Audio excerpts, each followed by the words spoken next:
सो जैसे जैसे prepaid plans के प्राइस हाइक हो रहे हैं, लोगों को पोस्टपेड प्लान्स और भी ज्यादा वैल्यू फॉर मनी लग रहे हैं।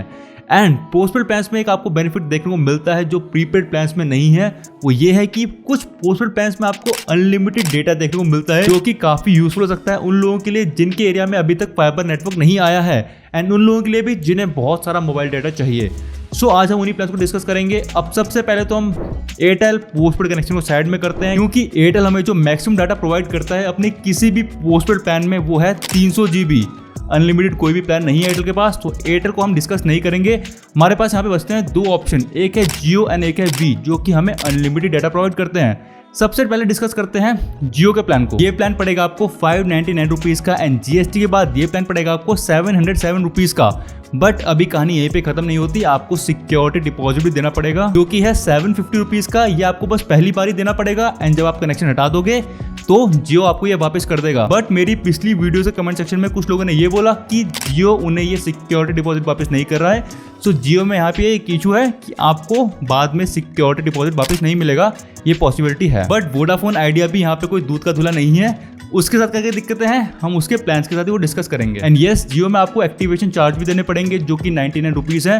तो टोटल अमाउंट जो आपको स्टार्टिंग में पे करना पड़ेगा इस प्लान में वो है 1556 रुपीज, एंड उसके बाद नेक्स्ट मंथ से बस आप अपना बिल पे करोगे, जो कि है 707 रुपए। एंड जो मैंने इस प्लान पे 750 रुपीज सिक्योरिटी डिपॉजिट की बात करी, वो आपका वेव ऑफ हो सकता है, मतलब वो आपको देने की जरूरत नहीं है अगर आप या तो कॉर्पोरेट एम्प्लॉय हो या तो आपके पास क्रेडिट कार्ड है इन तीनों बैंक्स का, एंड अगर आपका क्रेडिट स्कोर अच्छा है तो भी आपका काम चल सकता है। एंड लास्ट में अगर आप किसी और कंपनी का पोस्टपेड सिम यूज करते थे, उधर से आप जियो पे आ रहे हो, तो भी आपको कोई भी जरूरत नहीं है। एंड फाइनली अगर आप जियो फाइबर के यूजर हो तो भी आपको 750 रुपीज नहीं देने हैं, डायरेक्टली आप जियो पोस्टपेड के यूजर बन सकते हो। एंड आप अगर अपना एक स्पेशल नंबर चूज करना चाहते हो जियो पोस्टपेड में, तो आपको चार्ज पड़ता है एक्स्ट्रा 499 रुपीज दोगे तो आप अपना नंबर सेलेक्ट कर सकते हो। एंड इस प्लान में आपको कोई भी एक्स्ट्रा OTT ऐप्स देखने को नहीं मिलती, बस जियो सिनेमा एंड जियो टीवी ही देखने को मिल रहा है। तो इस बात का आप ध्यान रखना कि इस प्लान में आपको कोई भी एक्स्ट्रा OTT बेनिफिट्स नहीं है। वोडाफोन आपको बहुत सारे एक्स्ट्रा OTT बेनिफिट्स प्रोवाइड कर रहा है, सो OTT बेनिफिट चाहिए तो आप वोडाफोन का ही प्लान लेना। एंड जैसे कि मैंने आपको बताया, जो भी हम प्लान डिस्कस करेंगे उसमें आपको डाटा अनलिमिटेड देखने को मिलेगा, एंड कॉलिंग भी अनलिमिटेड है। जो मैसेज है वो आपको 100 SMS पर डे देखने को मिलेंगे, तो यहाँ पे ये चीज़ है। बट यहाँ पे कुछ लोगों को अनलिमिटेड सुन के ये लगता है कि वो कितना भी डाटा यूज़ कर सकते हैं। अब यहाँ पे जियो ने ये मेंशन नहीं किया है कि कितनी लिमिट है, बट अगर हम मैक्सिमम लिमिट भी लेकर चलें तो 3300 GB होगी लिमिट, क्योंकि फाइबर में भी जियो इतना ही प्रोवाइड करता है। तो अगर आपको ये गलतफहमी है कि अनलिमिटेड डाटा होगा तो आप कितना भी यूज कर सकते हो, ऐसा नहीं है, एक लिमिट यहाँ पे भी होती है। बट अगर आप मुझसे पूछो कि ये लिमिट क्या आपको कम पड़ेगी, नहीं। अब मेरे पास पर्सनली फाइबर कनेक्शन है, मैं 4K में टीवी देखता हूँ, मैं मोबाइल में डाटा यूज़ करता हूँ, मैं वीडियोज़ अपलोड करता हूँ, बहुत सारा मेरा डाटा यूज़ होता है, फिर भी मैं महीने का 1000 GB ही खत्म कर पाता हूँ। सो 1000 GB is more than enough, तो टेंशन लेने की कोई ज़रूरत नहीं है। अगर आपको कोई लिमिट भी मिल रही है तो भी आपके लिए ये मोर देन इनफ होगा। सो बस जियो के पास बस यहाँ पे एक ही प्लान था जिसमें आपको अनलिमिटेड डेटा देखने को मिलता है। अब बात करते हैं वी के प्लान की। अब वी में दो प्लान्स हैं जिनमें आपको अनलिमिटेड डेटा प्रोवाइड होता है। सबसे पहला प्लान है 701 का, एंड जीएसटी के बाद ये प्लान पड़ेगा आपको 827 रुपीज का। एंड वी में एक अच्छी बात है कि आपको कोई भी एक्टिवेशन चार्ज नहीं देना है, स्टार्टिंग में कोई 99 रुपीज का झंझट नहीं है, तो ये अच्छी बात है। बट यहाँ पे एक चीज के लिए मैं कंफ्यूज हूँ कि इन्होंने कहीं भी सिक्योरिटी डिपॉजिट का मेंशन नहीं किया है। पहले तो ये नहीं लेते थे, बट क्या पता जब इन्होंने नया प्लान लॉन्च किया है 701 रुपए का, तब कुछ लोग बोल रहे थे कि सिक्योरिटी डिपॉजिट इसमें है, but I don't know exact कितना है। सो अगर आप एक वी पोस्टपेड यूजर हो तो आप कमेंट सेक्शन में मेंशन कर सकते हो, जिससे और लोगों की भी हेल्प होगी। फिलहाल हम कंसीडर करके चलेंगे कि इसमें आपको कोई भी एक्स्ट्रा सिक्योरिटी डिपॉजिट नहीं देना है। एंड यस, अगर हम इस प्लान के बेनिफिट्स की बात करें तो इसमें आपको अनलिमिटेड डेटा देखने को मिलता है, but you know it, I know it, unlimited data नहीं होता, कोई ना कोई तो लिमिट होती है। एंड इस प्लान में आपको 2000 GB पर मंथ डेटा की लिमिट देखने को मिलती है, which is I think more than enough for a user. And इसके OTT बेनिफिट्स डिस्कस करने से पहले हम वी का जो सेकंड प्लान है जिसमें आपको अनलिमिटेड डेटा देखने को मिल रहा है उसको भी डिस्कस कर लेते हैं, फिर साथ में इनके OTT बेनिफिट्स को डिस्कस करेंगे। अब जो नेक्स्ट प्लान है वो आपको पड़ेगा 1101 का, एंड अगर इसमें आप GST ऐड कर दोगे तो ये आपको पड़ेगा 1300 रुपए का। अब वी ने इस प्लान का नाम रखा है रेड एक्स प्लान। अब इस प्लान में एक दिक्कत है कि आप इस प्लान को 6 महीने से पहले नहीं छोड़ सकते, ना ही आप पोस्टपेड से प्रीपेड में माइग्रेट करा सकते हो। एंड अगर आप ऐसा करते हो कि इस प्लान को आप 6 महीने से पहले छोड़ते हो तो आपको पेनल्टी में वी को 3000 रुपए देने पड़ेंगे। एंड अभी अगर हम बात कर रहे हैं वी पोस्टपेड से बाहर निकलने की, तो मैं आपके साथ एक चीज शेयर करना चाहता हूं। जब मैं इस वीडियो के लिए रिसर्च कर रहा था तो मैंने YouTube में वी पोस्टपेड की एक वीडियो देखी। चैनल का नाम है VBO लाइव करके। इनकी 6 महीने पुरानी वीडियो है जिसमें ये अपना एक्सपीरियंस बता रहे हैं। इनका एक्सपीरियंस वी पोस्टपेड के साथ अच्छा नहीं रहा तो इन्होंने कहा कि मैं वी पोस्टपेड से पोर्ट कराऊंगा। इन्हें सेम नंबर रखना था, तो ये बोल रहे हैं कि मैं बार बार वी के स्टोर जा रहा हूँ और पोर्ट रिक्वेस्ट डाल रहा हूँ, बट वी पोर्ट नहीं कर रहा है। ये बहुत ज़्यादा इरिटेट हो गए थे। अगर आपको पूरी वीडियो देखनी है तो आप इस वीडियो के बाद देख सकते हो, मैं डिस्क्रिप्शन में आपको लिंक दे दूंगा। इन्होंने बताया है कि वी पोर्ट नहीं कर रहा था। अगर आपको नहीं पता, अगर आपके पास फैमिली सिम है ना पोस्टपेड सिम, तो आपको अगर पोर्ट कराना है या बंद करना है सिम, तो पहले वो आपके सिम को अलग अलग करते हैं, फिर वो बंद करते हैं। तो इस प्रोसेस में वी के लोग जो हैं बहुत ज़्यादा टाइम ले रहे थे, तो आप देख सकते हो उनका पूरा एक्सपीरियंस। सो यहाँ पे एक बात क्लियर है कि कुछ लोगों को ये दिक्कत आ रही है। एंड मैंने जब कमेंट सेक्शन भी देखा तो कमेंट सेक्शन में लोगों ने मेंशन किया था कि सेम दिक्कत हमें भी आ रही है। सो इस बात का ध्यान देना कि आपको ये दिक्कत आ सकती है जब आप वी का पोस्टपेड कनेक्शन छोड़ोगे। एंड वी के साथ एक और दिक्कत है नेटवर्क की।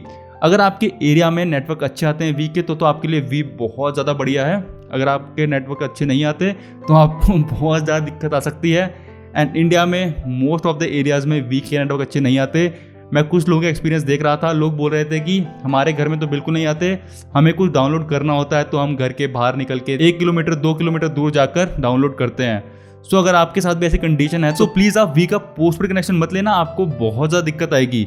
अब अगर हम दूसरी साइड जियो को देखें तो जियो का नेटवर्क ऑल ओवर इंडिया, अगर आप एक एवरेज नेटवर्क की बात करो तो अच्छा आता है। सो उस केस में आप जियो की तरफ जा सकते हो। अब थोड़ा नेगेटिविटी से बाहर आते हैं एंड डिस्कस करते हैं OTT बेनिफिट जो आपको वी के प्लान्स में देखने को मिलता है।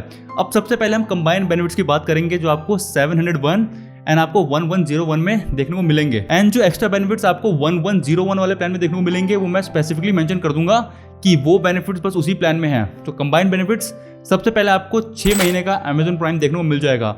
अब कुछ लोग कंफ्यूज रहते हैं कि 6 महीने बाद क्या होगा, कि हमें फिर से मिलेगा। ऐसा नहीं होता, ये इंट्रोडक्टरी ऑफर्स होते हैं, बस आपको स्टार्टिंग में ही देखने को मिलते हैं। एंड अगर आपके OTT के सामने कोई भी मंथ मेंशन नहीं है तो इसका मतलब ये होता है जब तक आप उस पोस्टपेड प्लान में हो तब तक आपको वो OTT बेनिफिट देखने को मिलेगा। जैसे ही आप उस प्लान से बाहर जाओगे तो वो OTT बेनिफिट खत्म। तो यहाँ पे आपको 6 महीने का तो आपको Amazon प्राइम देखने को मिल जाएगा। उसके बाद आपको 1 साल का Disney प्लस हॉटस्टार देखने को मिल जाएगा, सुपर वाला प्लान जो कि 899 का है, जिसमें आपको एड्स देखने को मिलती है। एंड ये आपका मोबाइल एंड टीवी दोनों में चल पड़ता है। एंड नेक्स्ट इसमें आपको Z5 देखने को मिल जाएगा। एंड 6 महीने का हंगामा म्यूजिक का सब्सक्रिप्शन भी आपको देखने को मिल जाएगा। अब ये तो कंबाइंड बेनिफिट्स थे दोनों प्लान्स के। अब जो एक्स्ट्रा बेनिफिट्स आपको रेड प्लान में देखने को मिलेगा उन्हें डिस्कस करते हैं। अब रेड प्लान में आपको एक्स्ट्रा सोने लिव देखने को मिलेगा पूरे 12 महीने के लिए। एंड एयरपोर्ट्स में आपको साल की 4 लॉन्च एंट्रीज फ्री मिल जाएंगी। एंड लास्ट आपको 7 डेज की इंटरनेशनल रोमिंग इसमें फ्री मिल जाएगी। तो ये सारे बेनिफिट्स आपको एक्स्ट्रा देखने को मिलते हैं रेड प्लान में। सो इस हिसाब से आप जज कर सकते हो कि आपके लिए बेस्ट प्लान कौन सा रहेगा। सो अब थोड़ा एनालिसिस करते हैं, देखते हैं कि आपके लिए सबसे बढ़िया प्लान कौन सा रहेगा, कि आपको कौन सा कराना चाहिए। तो रेड प्लान को हम थोड़ा साइड रखते हैं कि वो थोड़ा महंगा है। हम कंपेयर करते हैं जियो के 599 एंड वोडाफोन आइडिया के 701 वाले प्लान को। सो अगर हम दोनों में GST ऐड करते हैं फिर इन दोनों का डिफरेंस देखें तो पड़ता है 121 रुपए का डिफरेंस है दोनों के प्राइस में। सो आप बोलोगे ऑब्वियसली मुझे सस्ते के साथ जाना चाहिए, बट कुछ लोग ये भी बोलेंगे कि मुझे वोडाफोन आइडिया में एक्स्ट्रा OTT बेनिफिट्स देखने को मिलते हैं। तो सबसे पहले आपकी कन्फ्यूजन मैं यहीं क्लियर कर देता हूँ। आपको वो प्लान लेना चाहिए, वो कंपनी का प्लान लेना चाहिए जिस कंपनी के नेटवर्क आपके एरिया में अच्छे आते हैं। आपको सारे OTT बेनिफिट्स, ये सारी सेकेंडरी चीज़ें होती हैं। कंपनी अपने प्लान को बिकवाने के लिए आपको लालच देती है। अगर मान लो आपने वोडाफोन आइडिया का ले लिया, आपके पास एक्स्ट्रा OTT बेनिफिट्स भी आ गए, अच्छी बात है, बट आपके एरिया में नेटवर्क ही अच्छे नहीं है वोडाफोन आइडिया के, तो जो मेन पर्पस है आपके पोस्टपेड सिम का वही पूरा नहीं कर पाएगा, तो आप उस OTT बेनिफिट्स का क्या करोगे। तो जब आप डिसीजन लेते हो ऐसा कोई भी, तो सारे जो बेनिफिट्स हैं उन्हें साइड में रखा करो। पहले ये देखा करो कि आपके एरिया में किसके नेटवर्क अच्छे आ रहे हैं। अगर आपके एरिया में एक ही कंपनी के नेटवर्क अच्छे आते हैं तो सबसे पहली प्रायोरिटी आपकी वही होनी चाहिए, चाहे उसका प्लान थोड़ा महंगा हो, चाहे उसमें थोड़े आपको कम बेनिफिट्स देखने को मिल रहे हो, बट सबसे पहले प्रायोरिटी आपकी वही होनी चाहिए। एंड अगर आपके एरिया में सभी कंपनीज के नेटवर्क अच्छे आते हैं तो आपके पास ऑप्शन है, तो आप यहाँ पे चूज़ कर सकते हो कि भाई मुझे इसमें OTT मिल रहे हैं तो मैं ये वाला सेट करता हूँ, या तो मुझे इसमें OTT नहीं मिल रहा है तो ये बेकार है मेरे प्लान। बट ये तभी आपके पास ऑप्शन है जब आपके एरिया में सभी कंपनीज के नेटवर्क अच्छे आते हों। अब ये जो सारे बेनिफिट्स की मैंने बात करी, ये तो बहुत ही स्पेसिफिक बेनिफिट्स हैं इन प्लान्स के, बट पोस्टपेड सिम के बहुत सारे और भी बेनिफिट्स होते हैं ओवर प्रीपेड सिम, वो मैंने इस वीडियो में डिस्कस करे हैं। अगर आपको वो जानना है तो आप वीडियो देख सकते हो। See you in the next one. Thank you for watching. जय हिंद।